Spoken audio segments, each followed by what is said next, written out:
अब संबंध, भागवत से संबंध क्या है?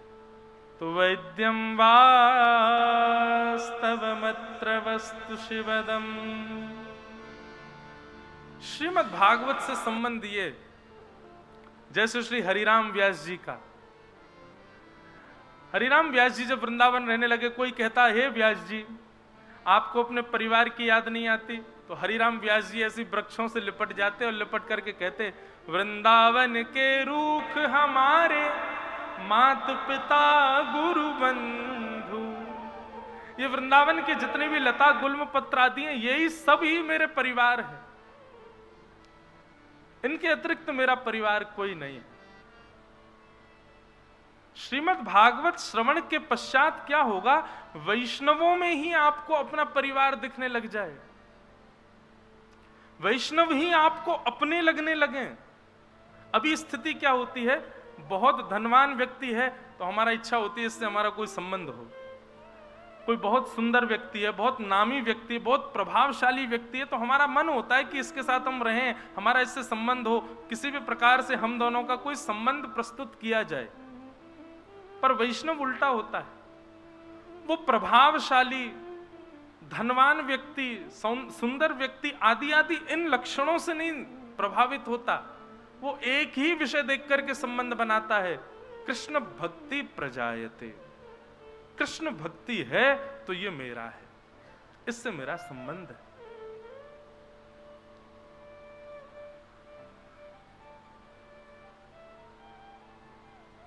अरे मानव की क्या बात करें, ठाकुर जी भी इसी भाव को देख करके संबंध बनाते हैं। भक्ति का लक्षण यदि है तो ठाकुर जी आपको अपना पिता भी बना लें, गुरु भी बना लें, भाई भी बना लें, सखा भी बना लें। ये लक्षण जब ठाकुर जी में हो सकता है तो हम में क्यों नहीं हो सकता?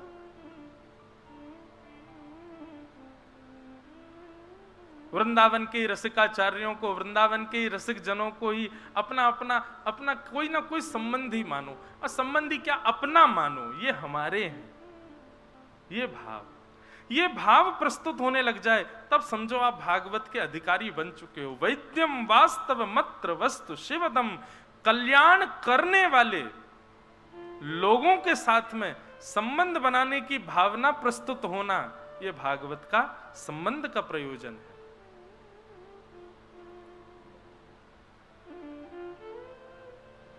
कोई मीराबाई को अपनी बहन माने, गोस्वामी तुलसीदास जी महाराज को अपने काका माने, सूरदास जी महाराज को अपनो भाई माने, इसी प्रकार रसिक जनन को ही अपनो सर्वस्व मान करके अपनो जीवन यापन करे। हाँ, एक बात और, कई लोग ऐसे होते हैं वो रसिकाचार्यों से संबंध बना लेते हैं लेकिन फिर उसका ढिंडोरा और पीटते हैं। मीराबाई तो हमारी बहन है, तुलसीदास जी तो हमारे पिताजी हैं, सूरदास जी तो हमारे भैया हैं। ऐसा प्रस्तुतिकरण भी नहीं करना है, उसको बहुत गाना भी नहीं है।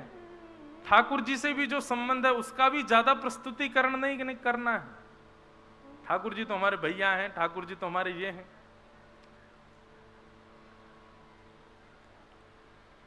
अयोध्या में श्री कनक बिहारी जी हैं, जैसे हमारे वृंदावन में वृंदावन बिहारी जी, ऐसे अयोध्या में श्री कनक बिहारी लाल। तो कनक बिहारी जी जो थे, उनकी बड़ी मधुर मधुर कथाएं हैं। एक संत थे, वो वशिष्ठ कुल गोत्रीय थे, तो वो राम जी को अपना शिष्य मानते थे। एक वैष्णव रहते थे अयोध्या जी में, उनके कोई भाई बहन नहीं थे। बचपन में उन्होंने पूछा, सबके भाई होते, मेरे कोई भाई बहन नहीं है। तो उनके माता जी ने ऐसे सहज भाव से कहते, बोले राघव जी तुम्हारे भैया हैं और छोटे भैया हैं तुम्हारे। तो तब से ही राम जी को अपने छोटे भाई मानने लगे। रोज जाते इसी भाव से ही मिलने जाते कि मैं बड़ा भाई हूं, ये मेरे छोटे भाई हैं।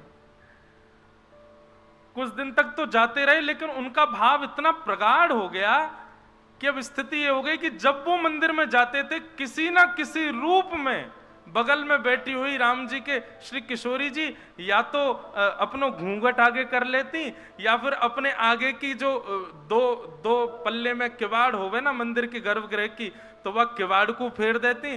कैसे भी ना कैसे करके, जैसे बहू है ना, छोटी है, हमारे जेठ जी हैं, जेठ के सामने थोड़ा ना एक मुख ढकना चाहिए।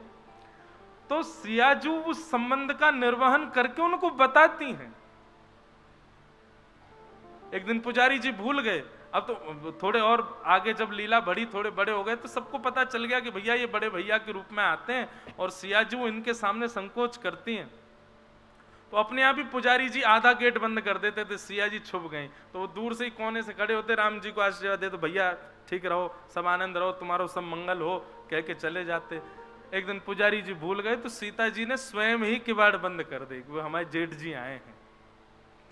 अच्छा, एक बात और बताएं, मानव संबंध निभाना नहीं जानता, हमारे ठाकुर जी संबंध निभाना जानते। आप बनाओ तो सही, निभावे की जिम्मेवारी उन पर ही छोड़ दी हो, वो निभावेंगे। आप बस संबंध बना लो और संबंध बना करके बस ये प्रस्तुत कर देना प्रमाणित रूप से कि हाँ ठाकुर जी ये संबंध हमारा है आपसे, और वो प्रतीक्षा करना प्रमाणित ठाकुर जी करेंगे उसको।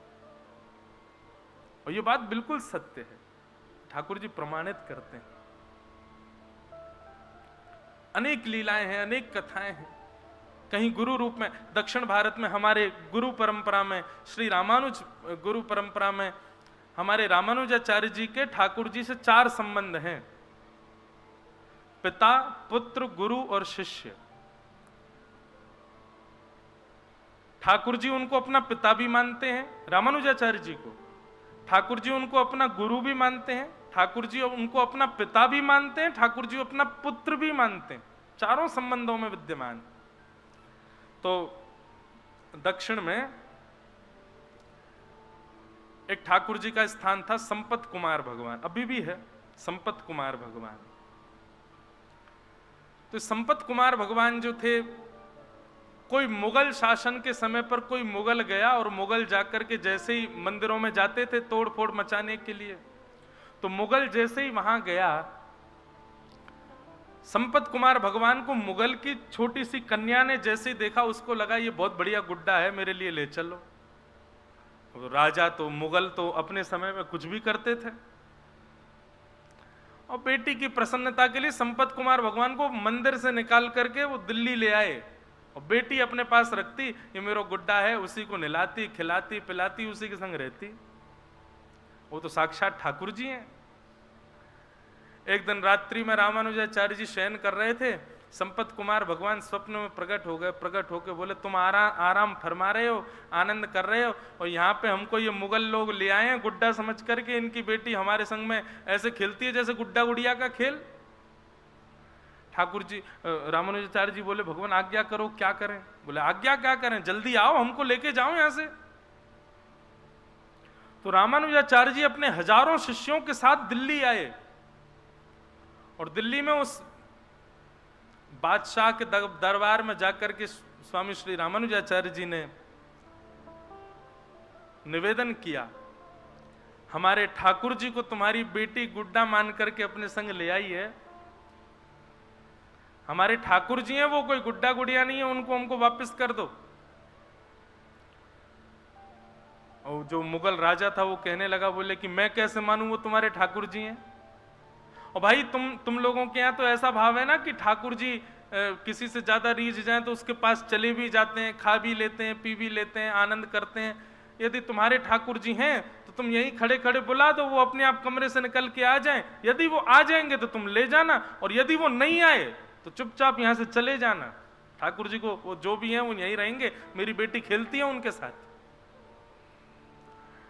रामानुजाचार्य जी वहीं बैठ गए, नेत्र बंद करके ध्यान किया संपत कुमार भगवान का, और कहा, हम हजारों किलोमीटर पैदल चल करके दिल्ली तक आ गए हैं, अब आप कृपा करो, आप कक्ष से निकल करके बाहर आ जाओ, अपनी प्रभुता प्रस्थापित करो, चलो हमारे साथ। नेत्र बंद करके प्रार्थना की तो ठाकुर जी उनके चित्त में आकर के कहने लगे, बोले ये कलयुग है, और कलयुग में मैं अर्चक के अधीन होता हूं। अर्चक चाहेगा तो सोऊंगा, अर्चक चाहेगा तो उठूंगा, अर्चक खिलाएगा तो खाऊंगा, अर्चक नहलाएगा तो नहाऊंगा। मैं अपने योग बल से कुछ नहीं करता हूं, मैं अर्चक के अधीन होता हूं। आप ही कक्ष में आइए, मुझको लेकर के जाइए। और जब ठाकुर जी इतना प्रवचन सुनाने लगे तो रामानुजाचार्य जी को गुस्सा आ गया ठाकुर जी पे। बोले, हम इतने 1000 किलोमीटर पैदल चल के आ गए, वैसे आपको कुछ भी करना हो तो उसमें कोई विधान नहीं आपका है, बलि के यहाँ जाके 2 पग से तीनों लोग नाप लेते हैं, खुद के मन में आ जाए तो कुछ भी करोगे। लेकिन हम कह रहे हैं तो अब आप यहाँ पे आकर के मैं तो अर्चक के अधीन हूं, वो चाहेगा तो ही चलूंगा, वही चाहेगा तो ही करूंगा, बैठे रहो यहीं पे, हम जा रहे हैं वापस यहां से। ठाकुर जी पर जब थोड़ा क्रोध किया तो ठाकुर जी को ऐसा भाव आया कि ये मेरे पिता हैं और मैं इनका पुत्र हूं, और उसी भाव से देखते ही देखते बादशाह के सामने अपने आप संपत कुमार भगवान की प्रतिमा चल करके आई मूर्ति, और कमरा से बाहर आकर के श्री रामानुजाचार्य जी की गोद में आकर के विराजमान हो गया। रामानुजाचार्य जी ठाकुर जी को हृदय से लगाए, बादशाह भी नतमस्तक हो गया, और रामानुजाचार्य जी ठाकुर जी को लेकर के आए, पुनः मंदिर में स्थापित किया, उनका प्राण प्रतिष्ठा हुई। प्राण प्रतिष्ठा महोत्सव के बाद देखा तो वो राजा बादशाह जो था वो अपनी सेना और अपनी पुत्री के साथ द्वार पर खड़ा था। रामानुजाचार्य जी बोले आप क्यों आए हैं?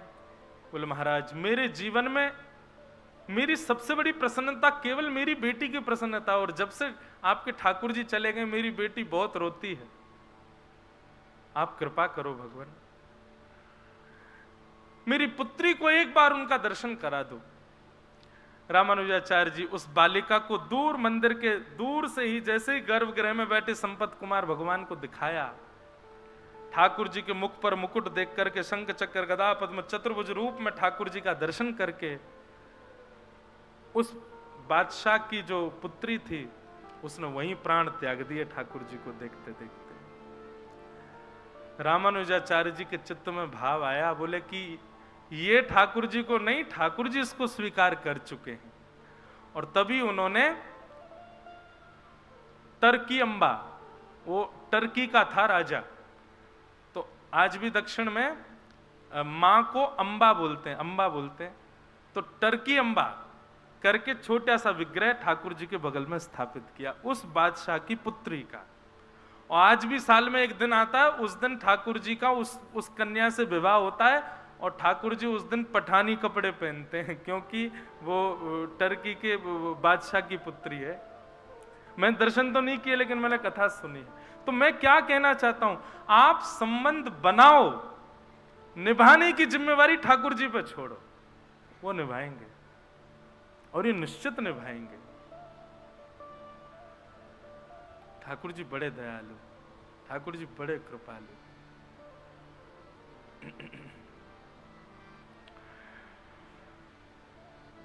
तो वैद्यं वास्तवमत्र वस्तु शिवदम्